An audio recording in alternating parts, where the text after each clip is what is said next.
Apa kabar pemirsa? Bertemu lagi bersama saya Yusli Hayanti dalam Warta Parlamentaria. Kami sudah menyiapkan beragam informasi seputar kinerja dan kegiatan anggota DPR RI. Inilah Warta Parlamentaria selengkapnya.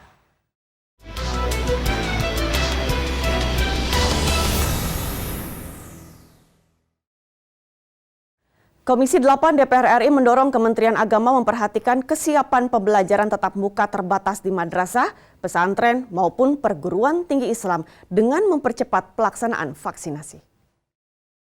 Di Gedung Nusantara II DPR RI Jakarta, Wakil Ketua Komisi 8 DPR RI Aceh Hasan mendorong pembelajaran tatap muka di sekolah dan perguruan tinggi Islam mulai dibuka bertahap dengan memenuhi persyaratan pokok seperti level PPKM daerahnya, pelaksanaan protokol kesehatan secara ketat, serta vaksinasi terhadap siswa dan tenaga pendidik. Kementerian Agama diminta berperan serta dalam program vaksinasi nasional pada lembaga-lembaga pendidikan di bawahnya. Sekalipun kita berusaha untuk mendorong proses pembelajaran tatap muka, namun harus diperhatikan juga aspek protokol kesehatan dan kondisi dari daerah tersebut. Anggota Komisi 8 DPR RI, Husni, juga mendorong Kementerian Agama membantu pelaksanaan vaksinasi di lembaga-lembaga pendidikan Islam, salah satunya pesantren, yang sudah memulai proses belajar mengajar tatap muka. Kementerian Agama juga diminta memaksimalkan dana yang ada untuk mengimbangi lulusan sekolah di bawah Kementerian Pendidikan dan Kebudayaan. Pelaksanaan di Kementerian Agama itu untuk pendidikan madrasah, pesantren, masjid dan tempat ibadah lainnya tetap harus diprioritaskan. Sementara itu, Menteri Agama Yakut Kholil mengatakan, vaksinasi untuk jutaan santri terus bergulir. Program vaksinasi santri dilakukan di banyak pesantren di Pulau Jawa maupun luar Pulau Jawa. Helmi Dayan Julian, TVR Parlemen, melaporkan. Komisi 10 DPR RI meminta penjelasan Kemendikbudristek terkait pembubaran Badan Standar Nasional Pendidikan atau BSNP setelah diterbitkannya Peraturan Mendikbudristek Nomor 28 Tahun 2021 tentang organisasi dan tata kerja. Di Gedung Nusantara I DPR RI Jakarta, Wakil Ketua Komisi 10 DPR RI Abdul Fikri menilai jajaran Kemendikbudristek tidak cermat memahami Undang-Undang Sistem Pendidikan Nasional, terutama dengan dibubarkannya BSNP. Kehadiran BSNP merupakan amanat undang-undang yang harus bersifat mandiri atau independen, bukan membentuk lembaga atau badan di bawah Kemendikbudristek yang justru bertentangan dengan Undang-Undang Sisdiknas. Ini ada kebijakan baru, BSNP dihapus. Ternyata di undang-undang itu amanatnya adalah bahwa ada badan standar nasional yang berbentuk badan dan mandiri. Nah, yang dibentuk sekarang ini tidak mandiri. Ini kan rawan untuk kemudian diuji materi dan seterusnya. Wakil Ketua Komisi 10 DPR RI Abdul Fikri menekankan, gagasan atau inovasi apapun untuk perbaikan pendidikan tentu sangat baik, asal dibuat dengan regulasi yang benar dan dikomunikasikan secara baik oleh Kemendikbudristek kepada DPR RI. Ide baru, ada inovasi dan seterusnya, mungkin niatnya bagus, tetapi harus juga dinaungi oleh regulasi yang kuat. Nah, nampaknya regulasinya tidak kuat, jadi ini rawan. Berdasarkan Permendikbudristek Nomor 28 Tahun 2021, BSNP digantikan dengan Badan Standar Kurikulum dan Asesmen Pendidikan yang secara langsung di bawah Menteri. Afi dan Kristio, TVR Parlemen, melaporkan.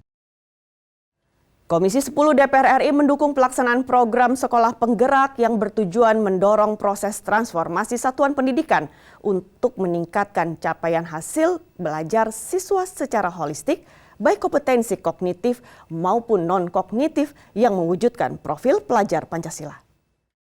Dalam kunjungan kerja spesifik ke Kabupaten Sragen, Jawa Tengah, Wakil Ketua Komisi 10 DPR RI Agustina Pramestuti mengapresiasi tingginya antusiasme pihak sekolah, para guru dan stakeholder terkait. Sekolah penggerak merupakan jawaban atas keresahan guru dan sekolah atas metode belajar mengajar yang sudah konservatif menjadi metode belajar yang lebih kreatif.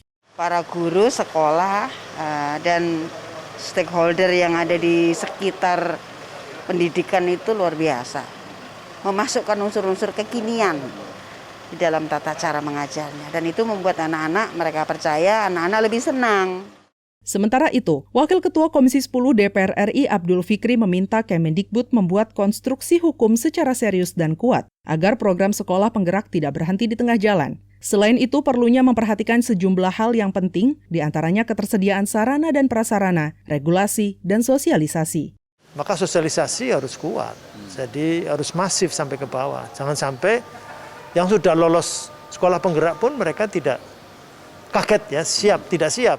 Pada APBN tahun 2021, Kemendikbudristek RI mengalokasikan anggaran program sekolah penggerak sebesar 900,8 miliar rupiah untuk kegiatan koordinasi dengan Pemda mendampingi 10.000 sekolah penggerak.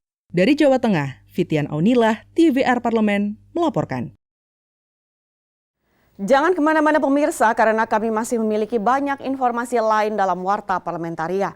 Di antaranya datang dari Komisi 10 DPR RI terkait Permendikbud nomor 6 tahun 2021 perlu dikaji ulang setelah jeda berikut.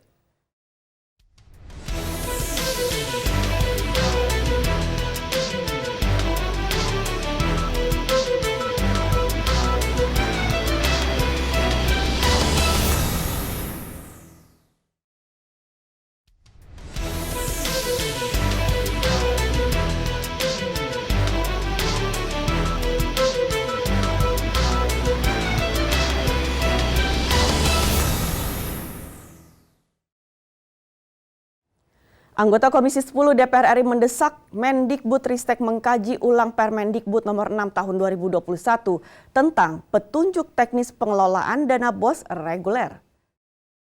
Di Gedung Nusantara 1 DPR RI Jakarta, Nur Purnamasidi mengatakan banyak sekolah khususnya di daerah 3T yang jumlah peserta didiknya di bawah 60 siswa. Jika Permendikbudristek tersebut direalisasikan akan mengakibatkan banyak sekolah akan tutup dan semakin banyak anak tidak bisa mendapatkan pendidikan di sekolah.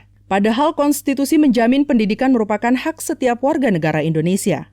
Ini adalah skenario dari pemerintah khususnya Menteri Pendidikan dan Kebudayaan untuk melakukan penggabungan sekolah-sekolah di daerah, terutama yang swasta kan gitu, sehingga bisa memenuhi syarat administrasi yang dibutuhkan. Anggota Komisi 10 DPR RI Nur Purnamasidi mengimbau Mendikbudristek jangan menggunakan instrumen dana BOS untuk melakukan penggabungan sekolah. Pemerintah seharusnya membiayai pendidikan seluruh peserta didik, termasuk melalui sekolah yang tidak mampu dari segi pendanaan, bukan justru menutup sekolah. Boleh ada penggabungan tapi dengan cara yang lain, bukan dengan cara kemudian menghentikan pemberian BOS reguler kepada sekolah-sekolah yang tidak memenuhi syarat minimum 60 siswa itu. Berdasarkan Permendikbudristek nomor 6 tahun 2021, mulai tahun 2022, Kemendikbudristek akan menghentikan penyaluran dana BOS terhadap sekolah yang secara 3 tahun berturut-turut memiliki murid kurang dari 60 orang. Mario Hasiholan, TVR Parlemen, melaporkan. Ketua DPR RI, Dr. Honoris Causa Puan Maharani membuka acara Parlemen Remaja 2021 yang diselenggarakan secara virtual. Dalam sambutannya, Ketua DPR RI Puan Maharani mengajak kaum milenial untuk mengenal lebih dekat apa yang dilakukan oleh Parlemen Indonesia. Menurutnya dengan mengikuti acara ini, peserta diharapkan mendapat pengalaman bagaimana cara demokrasi bekerja, terutama dalam mengambil setiap keputusan terbaik bagi masyarakat. Kalian akan merasakan bahwa di dalam kerja-kerja demokrasi, kita bukan hanya harus berbicara, tetapi bahwa kita juga harus mau mendengar. Bahwa kita harus saling menemukan titik temu yang terbaik untuk mengambil keputusan. Meskipun tiap fraksi memiliki warna-warna politiknya masing-masing, tetapi kita semua berada di dalam satu warna merah putih, warnanya Indonesia. Itulah salah satu wujud nyata Bhinneka Tunggal Ika. Sementara itu, dalam sambutannya secara virtual, Sekretaris Jenderal DPR RI Indra Iskandar mengatakan, acara tahunan ini mendapat perhatian yang luar biasa dari kaum milenial. Hal ini terbukti dari tingginya animo masyarakat dari tahun ke tahun dalam mengikuti acara Parlemen Remaja, walaupun diadakan secara virtual. Jawab kita semua dalam hal ini DPR terhadap pendidikan politik di usia dini gitu ya. Satu upaya yang ingin kita lakukan agar pemahaman masyarakat atau kaum muda terhadap politik ini utuh gitu ya. Acara Parlemen Remaja tahun ini mengambil tema Remaja di Era Kebebasan Reformasi, Siaran Berkualitas, Masyarakat Cerdas. Doni Supriyanto dan Bahriawan, TVR Parlemen, melaporkan. Anggota Komisi 4 DPR RI mengkritisi importasi beras khusus yang dinilai sangat merugikan rakyat kecil, terutama petani. Ditemui di Gedung Nusantara Senayan, Jakarta, anggota Komisi 4 DPR RI Slamet menyayangkan adanya aktivitas impor beras khusus yang dilakukan oleh pemerintah, padahal stok gabah dalam negeri sedang melimpah. Terkait legalitas importasi beras khusus, Slamet meminta penjelasan kepada Direktur Utama Bulog. Slamet menduga ada pihak-pihak yang mencoba memanfaatkan celah untuk melakukan importasi beras dengan menggunakan istilah beras khusus. Slamet meminta pemerintah terbuka terkait data importasi beras khusus ini.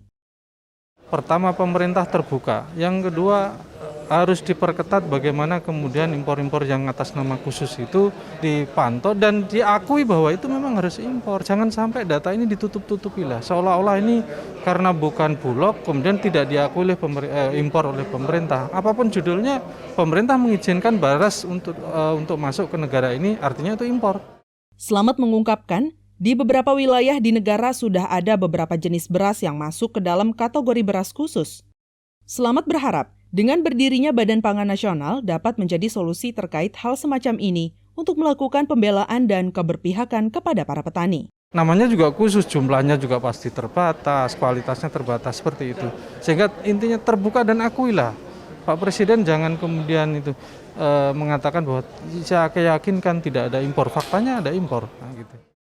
Berdasarkan data dari Badan Pusat Statistik, tercatat adanya impor beras khusus sebanyak 416.000 ton dengan nilai 18,5 juta dolar AS per Juli 2021.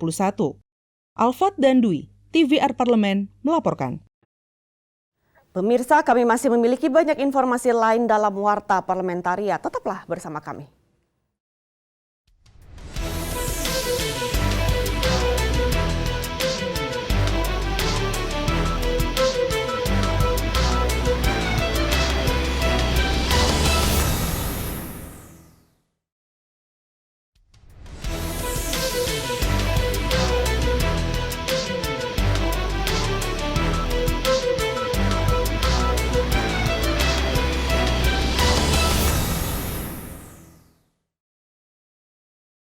Wakil Ketua Badan Urusan Rumah Tangga DPR RI, Novita Wijayanti, meminta PT Gapura Angkasa meningkatkan sinergi dengan Angkasa Pura serta maskapai penerbangan untuk memberikan pelayanan paripurna melalui Jumpa Airport VIP, Service and Lounge bagi anggota DPR RI dan masyarakat. Wakil Ketua Badan Urusan Rumah Tangga DPR RI, Novita Wijayanti, mengapresiasi pelayanan Jumpa kepada pejabat publik maupun masyarakat. Novita Wijayanti mengatakan, tujuan kunjungan BURT DPR RI ke Bandara Raden Inten II, Lampung Selatan untuk meninjau secara langsung kesiapan pelayanan di tengah pandemi. Novita berharap Jumpa dapat memperkuat koordinasi dengan Angkasa Pura dan semakin bersinergi dengan BURT DPR RI. Bahwa kita melihat bagaimana pelayanan Jumpa, karena di sini adalah jasa melayani para anggota, keluarga, dan bahkan masyarakat juga untuk diberikan kemudahan pada saat melakukan perjalanan dan penerbangan. Kita memberikan masukan beberapa poin bahwa sebaiknya Jumpa itu bisa berkoordinasi lebih dengan Angkasa Pura, kemudian juga dalam melakukan fasilitas di situ juga bisa bersinergi. Vice President Komersial Gapura Angkasa, Uzia Siregar, mengatakan pihaknya akan terus memperbaiki dan memperluas layanan-layanan Jumpa Airport di VIP Service and Lounge di seluruh bandara. Terkait masukan yang disampaikan dalam pertemuan tersebut, Uzia Siregar menyatakan akan meningkatkan komunikasi dan koordinasi dengan para stakeholder. Kami melakukan layanan sesuai prosedur yang ditetapkan oleh pihak pengelola bandara. Jadi tidak ada saling salib, layanan, dan sebagainya. Jadi kami akan tetap mengikuti prosedur yang berlaku. Fitian Aunilah, TVR Parlemen, melaporkan. Wakil Ketua DPR RI Muhaimin Iskandar mendorong optimalisasi kerjasama negara dengan Amerika Serikat dalam segala bidang, khususnya dalam penanganan pandemi COVID-19 dan pemulihan ekonomi nasional. Ditemui usai menerima Duta Besar Amerika Serikat untuk Indonesia, Sung Yong Kim, di ruang rapat pimpinan Gedung Nusantara 3 DPR RI Senayan, Jakarta, Wakil Ketua DPR RI Koordinator Bidang Kesejahteraan Rakyat, Muhaimin Iskandar, menyampaikan DPR mendorong 3 bidang kerjasama dengan Amerika Serikat. Salah satunya dalam bidang pendidikan dengan penambahan beasiswa kuliah ke Amerika Serikat. Muhaimin Iskandar juga berharap agar Amerika Serikat dapat meningkatkan investasi dan perdagangan di berbagai bidang di Indonesia karena saat ini dinilai masih terlalu kecil, sehingga diharapkan dapat membantu memulihkan perekonomian nasional. Bantuan jangka pendeknya bagaimana agar penanganan pandemi ini meskipun terus berjalan dibantu vaksin, kemudian alat-alat kesehatan kita ingin terus ditingkatkan lebih banyak lagi. Nah, yang ketiga investasi dan perdagangan. Investasi Amerika Serikat ditingkatkan lebih tinggi lagi karena kalau dari segi skalanya terlalu kecil jumlah investasi Amerika di Jakarta, di Indonesia. Terkait bantuan penanganan COVID-19, Muhaimin Iskandar mengungkapkan pemerintah Amerika Serikat sudah memberikan bantuan vaksin sebanyak 8 juta dosis yang semula hanya 4 juta.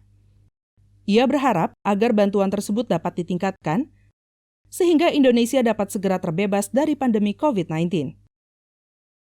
Vaksin sudah 8 juta vaksin yang semula 4 juta.